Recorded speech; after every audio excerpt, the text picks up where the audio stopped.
നമസ്കാരം. കോവിൽക്കടവ് ഇടക്കടവിൽ തീപിടുത്തം. പരേതനായ മടത്തിപ്പറമ്പിൽ ജെയിംസിൻ്റെ സ്ഥലത്താണ് തീപിടുത്തമുണ്ടായത്. ഇന്നലെ വൈകിട്ട് 3:30 തീപിടുത്തം പുറത്തറിയുന്നത്.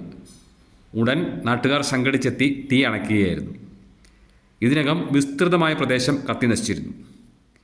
സമീപത്തെ SC കോളനി ഭാഗത്തേക്ക് ഓസുകൾ വഴി വെള്ളമെത്തിച്ചിരുന്നത് തീപിടുത്തമുണ്ടായ പ്രദേശത്തു കൂടിയാണ്. തക്ക സമയത്ത് തീ കെടുത്താൻ കഴിഞ്ഞില്ലെങ്കിൽ ഈ ഓസുകൾ കൂടി കത്തിനശിക്കുന്ന സ്ഥിതിയായിരുന്നു നിലവിലുണ്ടായിരുന്നത്.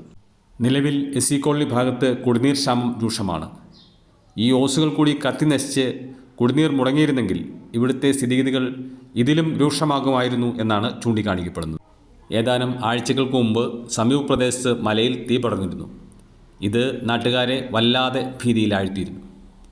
ഇതിനിടെ രണ്ടാം വട്ടമാണ് ഇപ്പോൾ ഈ പ്രദേശത്ത് തീപിടുത്തമുണ്ടാകുന്നത്. അടിക്കടി ഉണ്ടാവുന്ന തീപിടുത്തം നാട്ടുകാരെ വല്ലാതെ ഭീതിയിലാഴ്ത്തിയിട്ടുണ്ട്. വേനൽ കടുത്തതോടെ പ്രദേശമാകെ കരിഞ്ഞുണങ്ങി നിൽക്കുകയാണ്. ഈ സാഹചര്യത്തിൽ തീപിടുത്തമുണ്ടായാൽ കൂടുതൽ മേഖലകളിലേക്ക് പടരാൻ സാധ്യതയുണ്ടെന്നാണ് ചൂണ്ടിക്കാണിക്കപ്പെടുന്നത്. ഇന്നലത്തെ തീപിടുത്തം വീടുകൾക്ക് തൊട്ടടുത്ത് വരെ എത്തിയിരുന്നു. രാത്രിയിലും തീ പടരുമോ എന്നുള്ള വലിയ ആശങ്കയും പ്രദേശത്ത് നിലനിന്നിരുന്നു.